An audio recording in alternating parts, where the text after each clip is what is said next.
The war ended because a colossus fell in love with the enemy, and everyone wants them both dead for it. Solvara kneels in the ruins of what used to be the border fortress. 58 meters of golden armor and shattered wings, her divine blood pooling around her in glowing puddles that light up the rubble. Captain Eli Torres sits against her leg because it's the only cover left standing. He's got 3 broken ribs and a bullet wound in his shoulder. And enemy forces are advancing from the north, while his own military is advancing from the south, and both sides have orders to kill on sight. She ended the war by refusing to fight, by landing in the middle of the battlefield and declaring that she would not kill for either side anymore. And they called it treason, they called it desertion, they called it a lot of things. But what it really was is a Valkyrie choosing love over duty.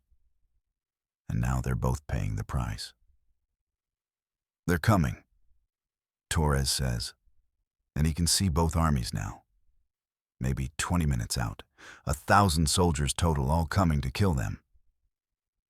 I know, Solvara says, and her voice is weak because touching him is slowly draining her life force. Because every moment she stays grounded next to him instead of flying away to save herself is killing her. Because Valkyries aren't supposed to love mortals, and her body is rejecting the choice her heart made. You should go, Torres says. Fly away. You can still escape. No, she says simply.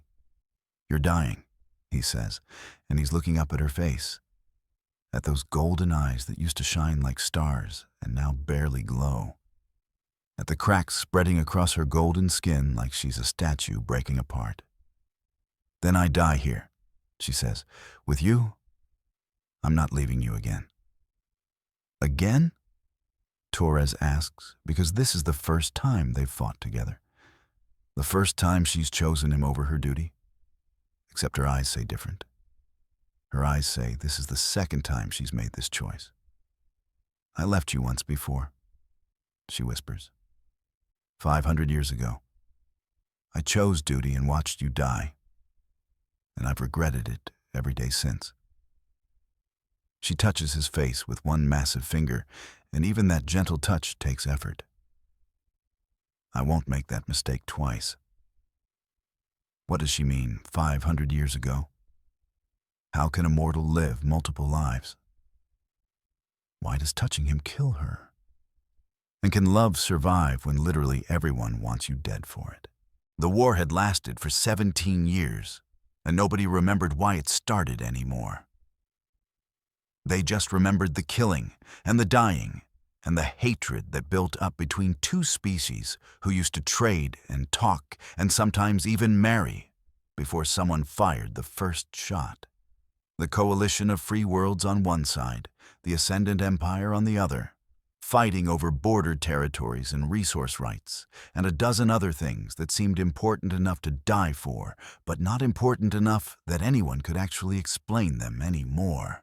Solvara had fought in this war for all 17 years, because that's what Valkyries do. They fight for whoever summons them, and the coalition summoned her first, so she fought for them. She killed for them. She won battles that should have been unwinnable, because she was 58 meters of divine power and energy manipulation, and nothing the Empire threw at her could bring her down. She was good at war. She was built for war. Her entire species existed to be the ultimate warriors, and she had never questioned that purpose until the day she met Captain Eli Torres and everything she thought she knew about duty and love, and why she was fighting, started to fall apart. Torres was an enemy pilot, Empire military through and through. She shot down his drop ship during the Battle of Kronos Ridge and watched it crash into the forest below, and she should have left him there to die, because that's what you do to enemy combatants. But something made her land. Something made her walk through the burning wreckage. Something made her pull his unconscious body from the flames and hide him in a cave, while both armies searched for survivors to execute. She told herself it was mercy, She told herself it was curiosity about why someone would keep flying into battles they couldn't win.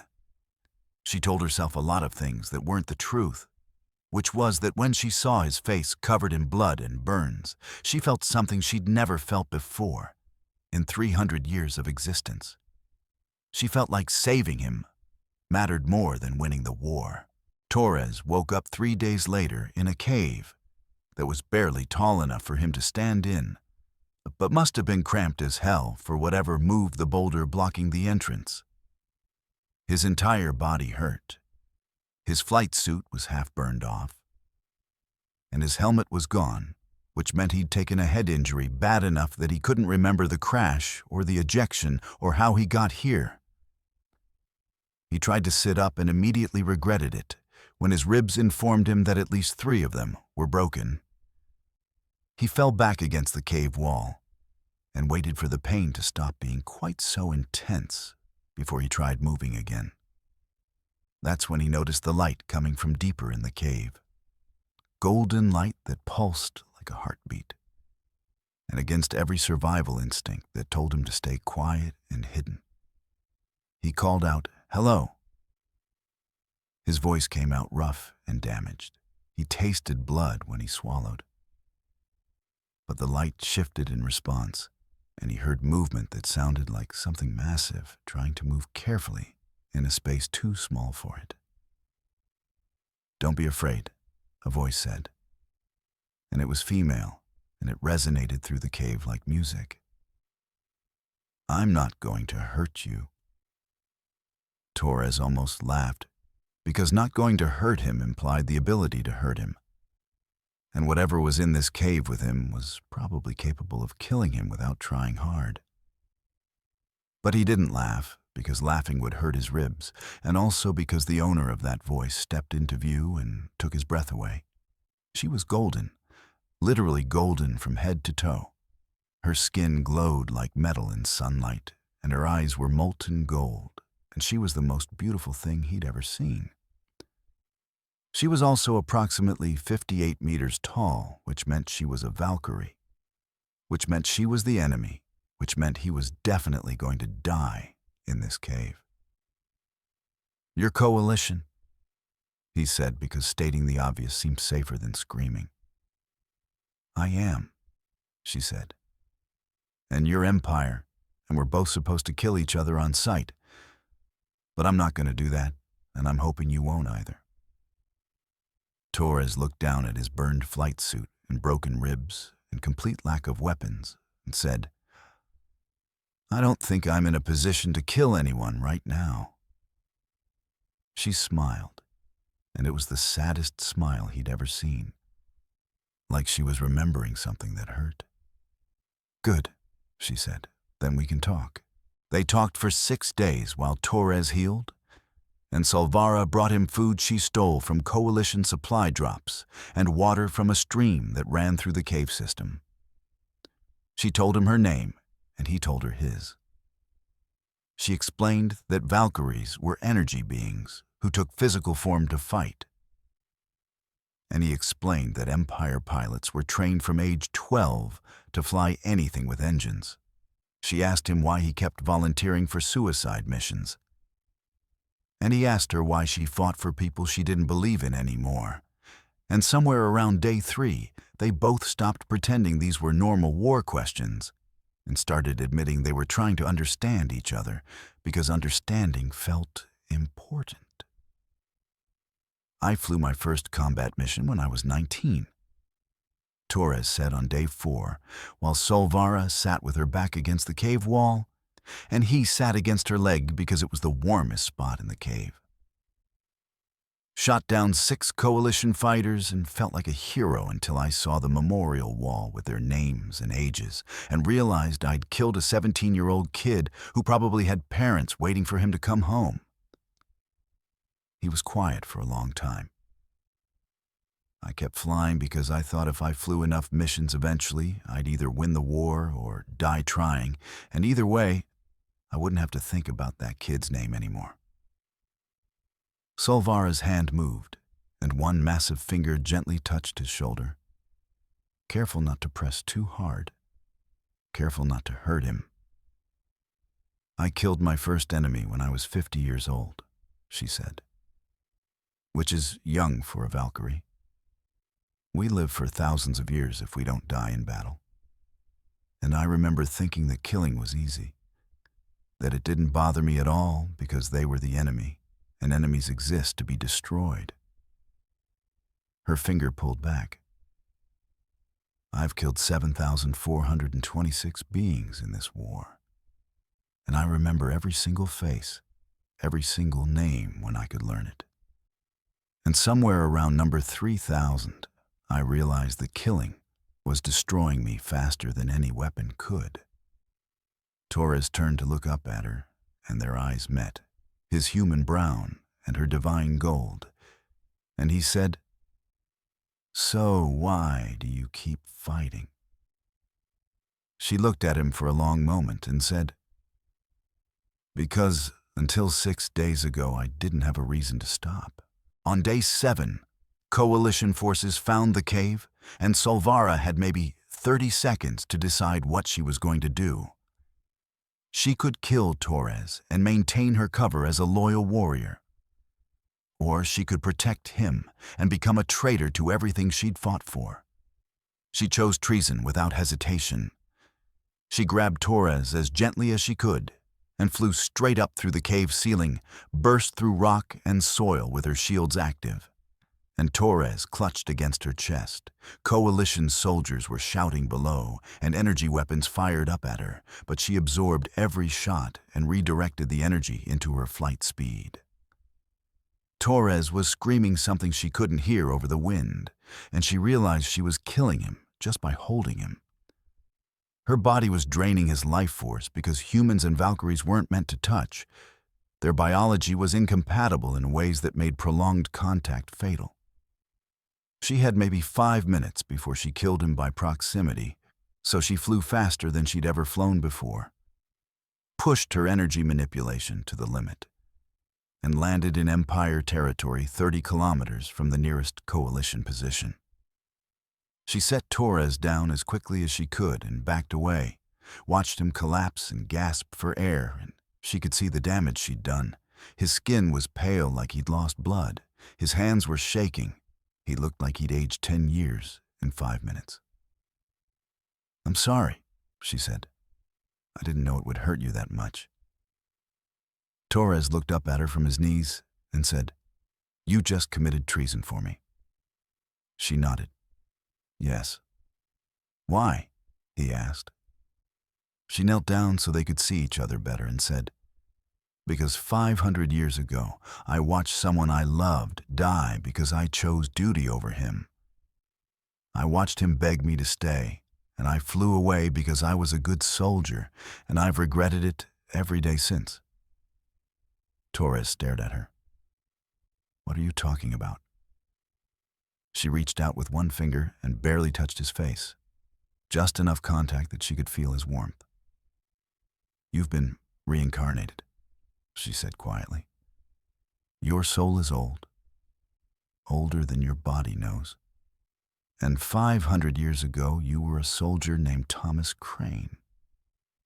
And I was the Valkyrie assigned to his unit, and we fell in love, even though it was forbidden." Her finger pulled back before the contact could hurt him. "I left you to die at the Battle of Morgan's Stand because my commander ordered me to abandon the field. And I've been searching for your soul in every life since." Torres didn't believe her at first. Reincarnation wasn't real, and souls didn't carry over, and she was probably just a Valkyrie who'd gone crazy from too much war. But then she told him things about Thomas Crane that weren't in any history file. Private things like how he hated the taste of coffee, but drank it anyway because it reminded him of his mother, or how he had a scar on his left shoulder from falling out of a tree when he was 8, or how he used to sing when he thought nobody was listening. Torres had all the same habits, hated coffee but drank it for the same reason, had a scar in the exact same place from the exact same accident, sang when he was alone in his cockpit, and either this was the most elaborate manipulation in history, or Solvara was telling the truth. "If I'm him," Torres said, If I'm this Thomas Crane reincarnated, why don't I remember? They were sitting in an abandoned Empire outpost that Solvara had cleared of booby traps. Torres was recovering from the energy drain, and Solvara was maintaining a careful 3-meter distance to avoid hurting him more. "Souls remember, but minds forget," she said. "You'd need a trigger, something powerful enough to break through the barriers between lives." She looked away. Usually that trigger is death. People often remember their past lives in the moments before they die. Torres thought about that. Thought about all the times he'd almost died in this war. Thought about the strange dreams he sometimes had, about battles he'd never fought in, and places he'd never been. "What happened at Morgan's Stand?" he asked.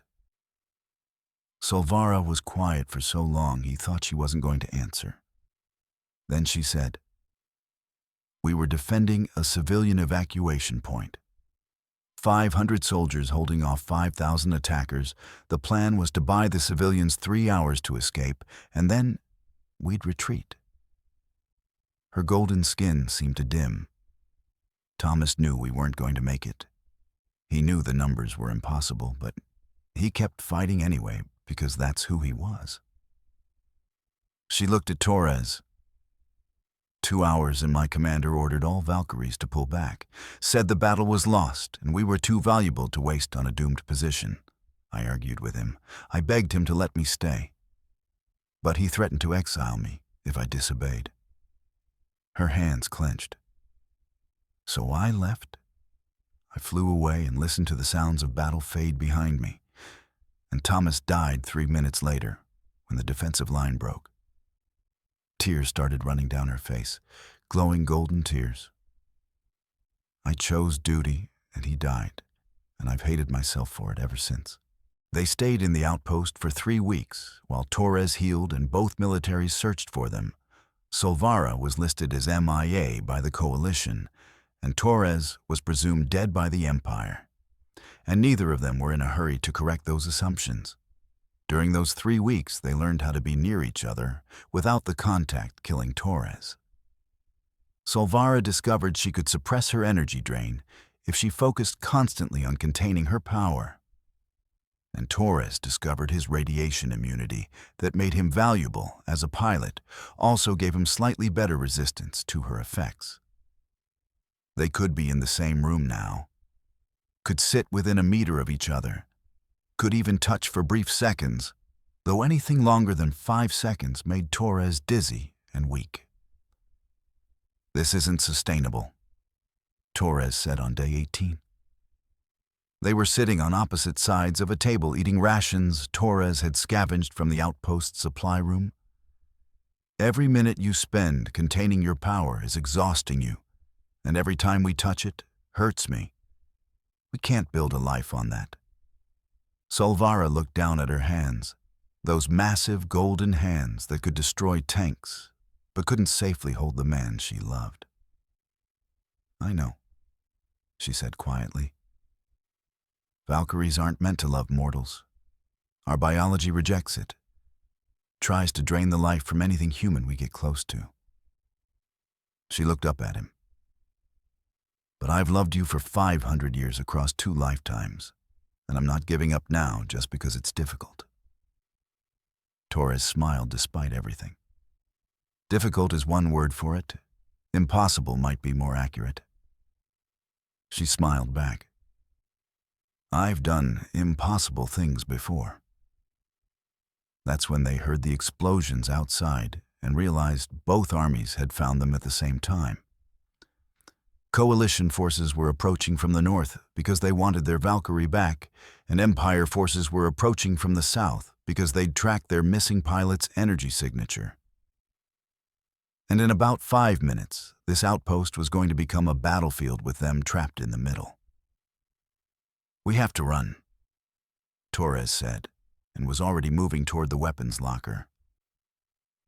"Where?" Solvara asked.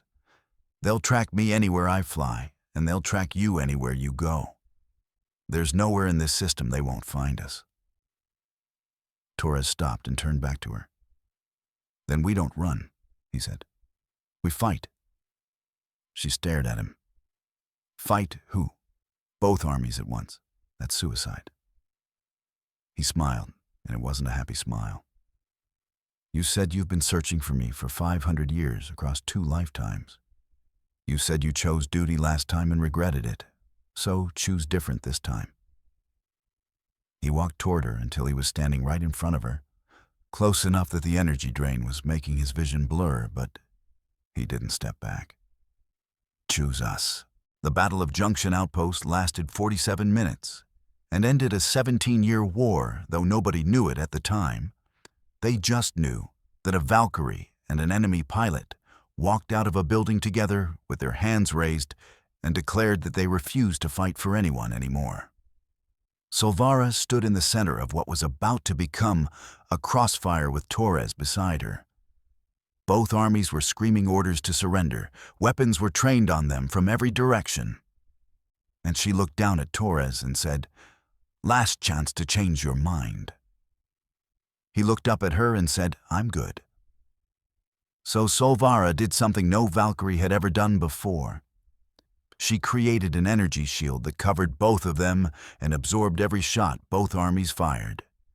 Thousands of energy blasts and physical rounds, and even a few missiles, all deflected harmlessly into the ground around them.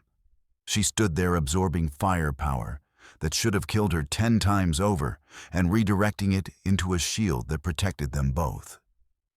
And she kept doing it for 47 minutes straight, until both armies ran out of ammunition and had to stop shooting. In the silence that followed, Solvara's voice rang out across the battlefield. "I am Solvara of the Valkyrie Corps, and I am done killing for you," she said. "This war started for reasons nobody remembers and continues because nobody has the courage to stop it. Well, I'm stopping. I'm choosing love over duty, and if you want to kill me for it, then do it. But you'll have to go through him first." She gestured to Torres. "And if you kill him, then you prove that everything I've been fighting for was a lie." Both armies stood there not knowing what to do because shooting a Valkyrie who wasn't fighting back felt wrong, and shooting an unarmed pilot felt worse. And in that moment of hesitation, something shifted. A coalition sergeant lowered his weapon and said, "I'm tired of this war." An Empire corporal dropped her rifle and said, "Me too." And like dominoes, falling soldiers on both sides started putting down their weapons, started sitting down, started looking at each other across the battlefield and realizing they were all just tired and hurt and sick of dying for reasons they didn't understand. The war didn't end with a peace treaty or a surrender. It ended with exhausted soldiers on both sides just deciding they were done. And by sunset, there were delegations from both militaries meeting under a white flag to discuss terms. Solvara and Torres watched it happen from inside her shield, watched 17 years of hatred start to dissolve. And she said, "We did it." Torres said, "Yeah." But his voice was weak, and when she looked down, she saw he was bleeding from his nose and ears because being inside her shield while she manipulated that much energy had nearly killed him. She dropped the shield immediately and fell to her knees beside him. "Eli," she said, and it was the first time she'd used his first name. "Eli, stay with me." He smiled up at her through the blood. "I'm not going anywhere," he said. "Not this time." The medics from both sides worked together to stabilize Torres, which would have been impossible a day ago, but felt natural now. They got him on IV fluids and stopped the internal bleeding and determined that prolonged exposure to Valkyrie energy had damaged his cellular structure. But he'd probably survive if he got proper treatment. Solvara refused to leave his side, even when they explained that her presence was making his recovery harder. She maintained her energy suppression and sat 3 meters away and watched them work, and nobody had the heart to make her leave because everyone had seen what she'd done, how she'd ended a war to protect one man. When Torres was stable enough to talk, he looked over at her and said, "You should go." She shook her head. "I'm not leaving you again." "You're killing yourself staying this close to me," he said. "I can see it. Your color is fading. You're using so much energy suppressing your power that you're burning through your life force." It was true. Her golden skin was dimmer than before. The glow had faded. Cracks were starting to show like porcelain breaking. "I don't care," she said. "I care," Torres said.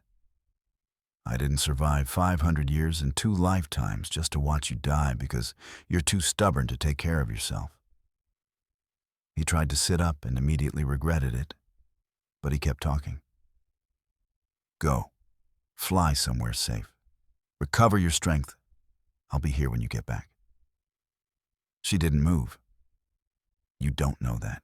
You don't know what they'll do to you while I'm gone. They could arrest you, execute you, make you disappear, and I'd never find you again." Her voice broke. "I can't lose you a third time." Torres looked at her, at this divine being who was falling apart because she loved him too much to leave. And he made a decision. "Then don't leave," he said. "Stay close, but let me help you." He gestured for her to come closer, and she did. Moved carefully until she was kneeling beside his medical bed, her face level with his. "Touch me," he said. "That will kill you," she said. "Maybe," he said.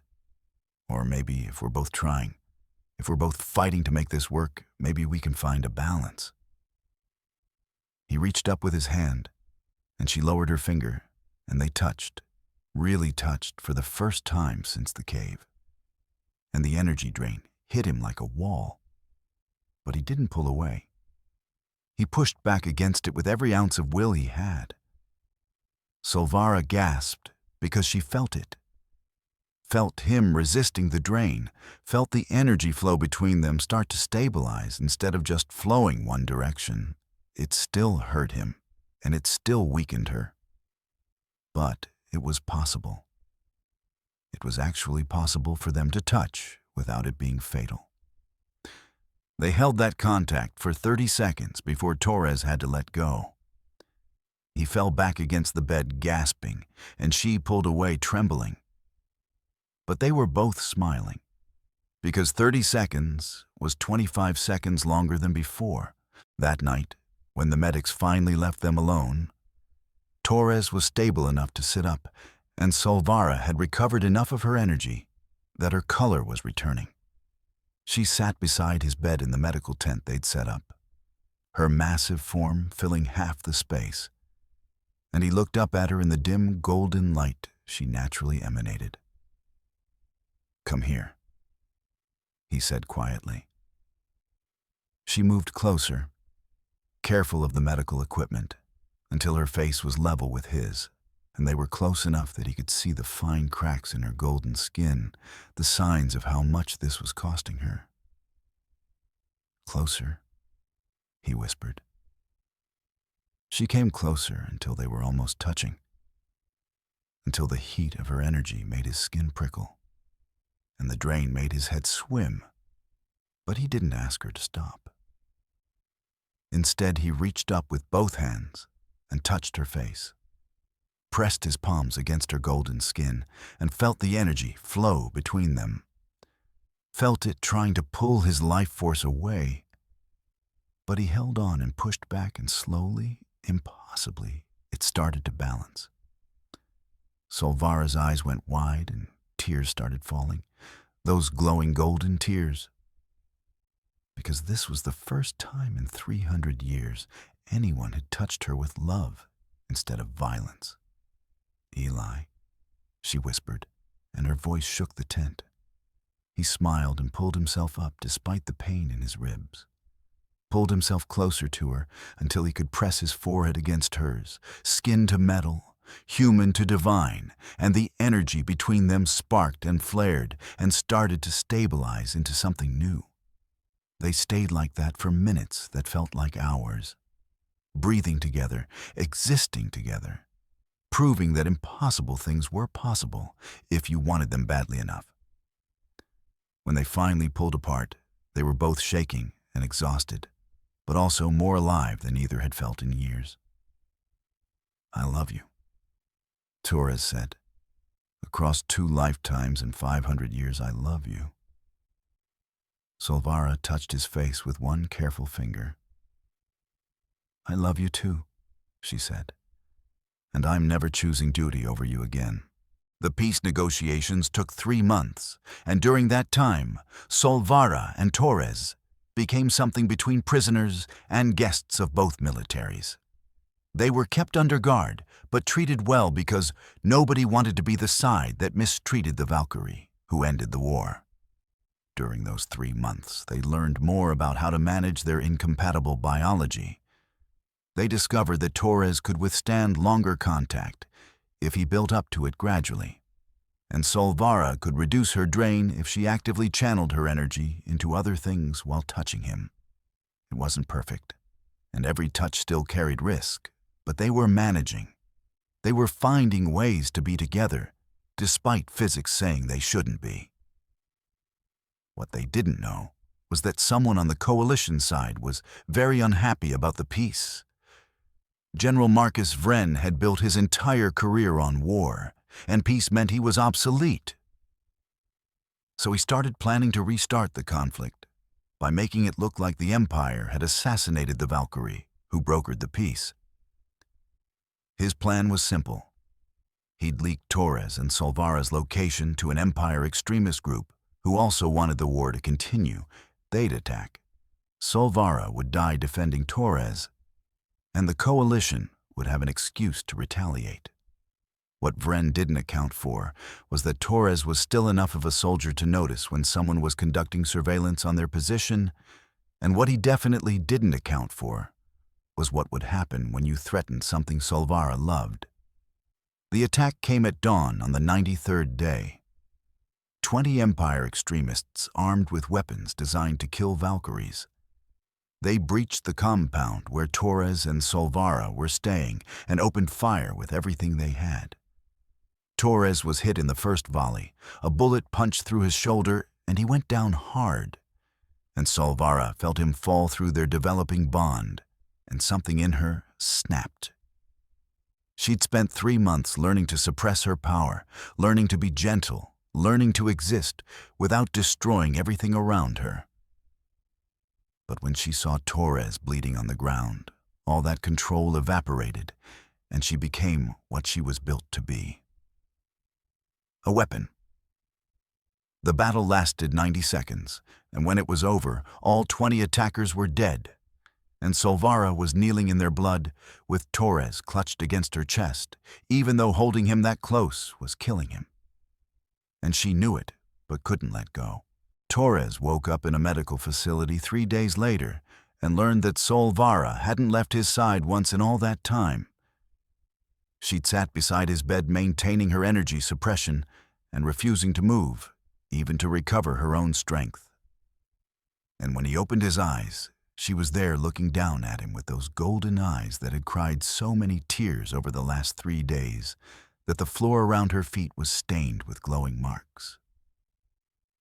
"You're awake," she said, and her voice was barely a whisper. "How long?" he asked. 3 days, she said.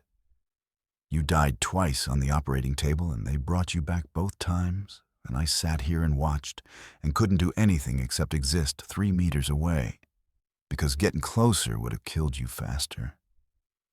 She was crying again.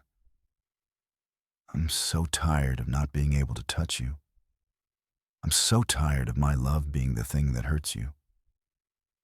Torres tried to sit up and failed, but he reached his hand out toward her.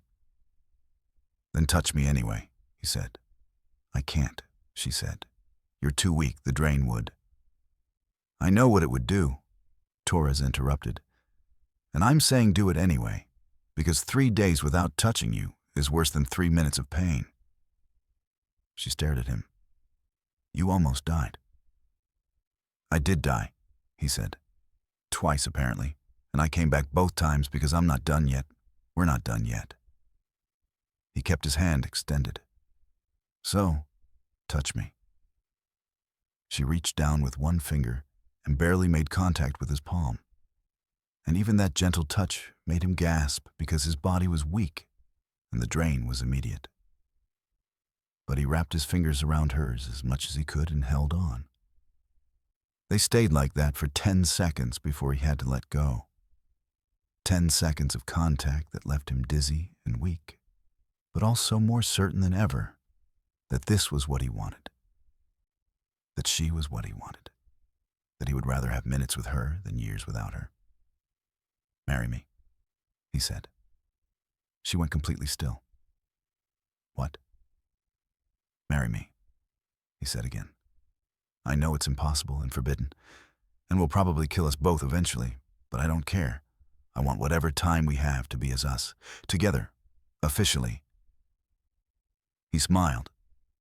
Besides, you already committed treason for me. Might as well make it worth it. She was crying and laughing at the same time. Yes, she said. Yes, I'll marry you across 2 lifetimes and 500 years, yes. The wedding happened 1 week later in a neutral zone between Coalition and Empire territory. Both sides sent representatives because the union between a Valkyrie and a human had never happened before and carried significant political implications. But Torres and Solvara didn't care about the politics. They cared about making promises to each other. The ceremony was short because Torres couldn't stand for long, and Solvara was exhausted from maintaining her suppression. But when it came time to exchange vows, they both spoke with absolute certainty. I promise to choose you, Solvara said. Every day for the rest of my life, or yours, whichever is shorter, I promise to choose you over duty, over glory, over everything else that will try to pull us apart. Torres looked up at her. I promise to keep coming back, he said. No matter how many times the universe tries to kill me or separate us, I promise I will find my way back to you. The officiant declared them married, and tradition said they should kiss. But kissing was impossible at their size difference. So instead Solvara knelt down, and Torres reached up, and they touched foreheads. Skin to metal, human to divine, and held that contact for as long as Torres could stand it, which was almost a full minute. When they pulled apart, they were both shaking but also smiling. And everyone watching knew they'd just witnessed something unprecedented. Something that changed the rules about what was possible between species. That night in the private quarters they'd been given, Solvara lay on the floor because no bed could hold her, and Torres lay beside her, using her arm as a pillow. They were close enough to touch, but maintaining a careful distance, except for his hand resting against her wrist, where the energy drain was manageable. I never thought I'd have this, Solvara said quietly. 300 years of existence, and I never thought I'd have someone who chose to stay despite everything. Torres squeezed her wrist gently. I never thought I'd find someone worth dying for, he said. And then I found you and realized I'd rather live for you instead. They fell asleep like that, touching despite the cost, choosing each other despite the impossibility. And for the first time in 500 years, Solvara didn't dream about the battle where she left him to die. The impossible happened 6 months after the wedding. When Solvara discovered she was pregnant, it shouldn't have been possible because Valkyries were energy beings and humans were biological, and there was no mechanism for genetic compatibility between them. But apparently, love and determination and 6 months of gradually adapting to each other's energy had created changes in both their bodies that made the impossible real. As the pregnancy was complicated from the start. The developing child had both biological and energy components. It was literally being built from both their essences in ways that had never happened before. And every day, Solvara's body had to channel more energy into sustaining it, which meant less energy for suppressing her drain, which meant being near Torres became more dangerous every week. By month 3, she couldn't be in the same room with him without causing him pain. By month 5, she couldn't be in the same building. By month 7, she had to maintain a full kilometer distance or risk killing him with her proximity. "This is killing you," Torres said during one of their long-distance calls where they could see each other on screens but not touch. "You're burning through your life force, sustaining the pregnancy and keeping yourself contained, and you can't maintain both much longer." Solvara looked at him through the screen. Her color was fading again.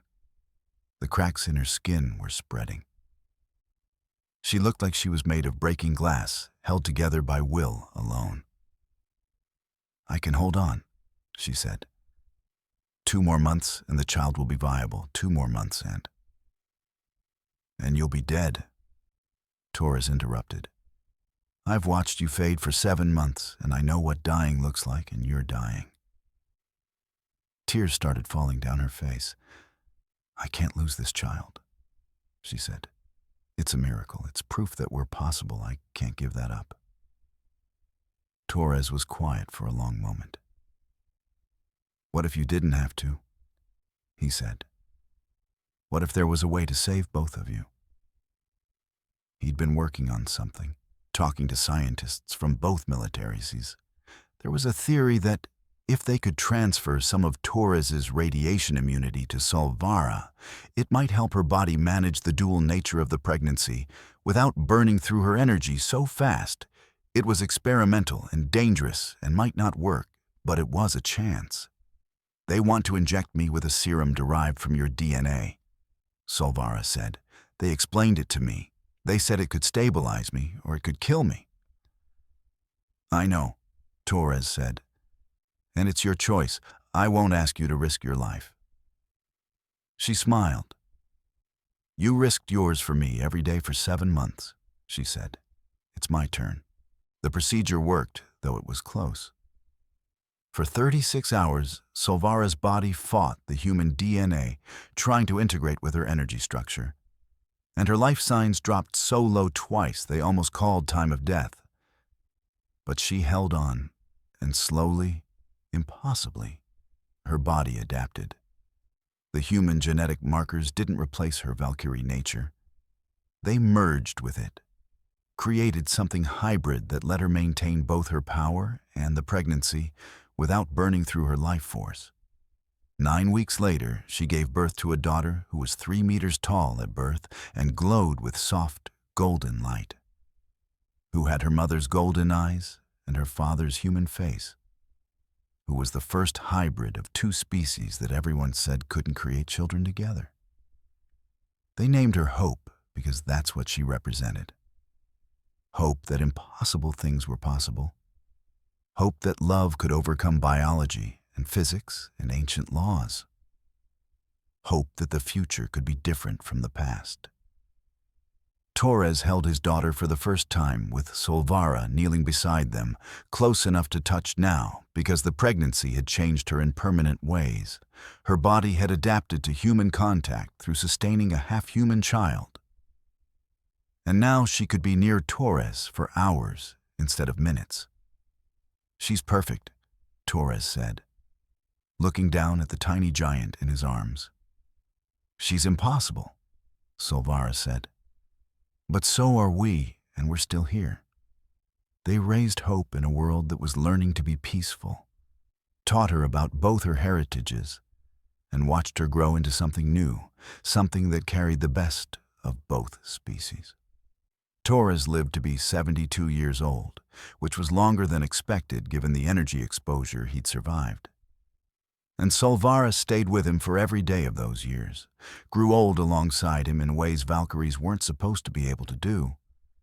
And when he finally died peacefully in his sleep, she held his hand and whispered, "I'll find you again." Because that's what she did. Across lifetimes and centuries, she found him. And she knew she'd do it again, would search for his soul in whatever life came next. Would choose him over duty for the 3rd time, and the 4th and the 100th, if that's what it took. Hope stood beside her mother at Torres's funeral, now a fully grown 30-meter warrior diplomat who was helping negotiate permanent peace treaties between coalition and empire. And she said, "He loved you so much." Solvara smiled through her tears. "I know," she said. "And that love changed everything, ended a war, created you, proved that the impossible was just waiting for someone brave enough to try." She looked at her daughter. "He'll be back. It might take years, or decades, or centuries, but he'll be back, and I'll be waiting." Hope hugged her mother carefully. "How do you know?" she asked. "Because some loves are stronger than death," Solvara said. "And ours has survived worse than this." She looked up at the stars. "I'll wait," she said. "However long it takes, I'll wait and I'll find him and I'll choose him again. Because that's what love means, choosing each other across every lifetime, every impossible circumstance, every law and rule and reason that says you can't." She smiled. "We proved them all wrong once. We'll do it again."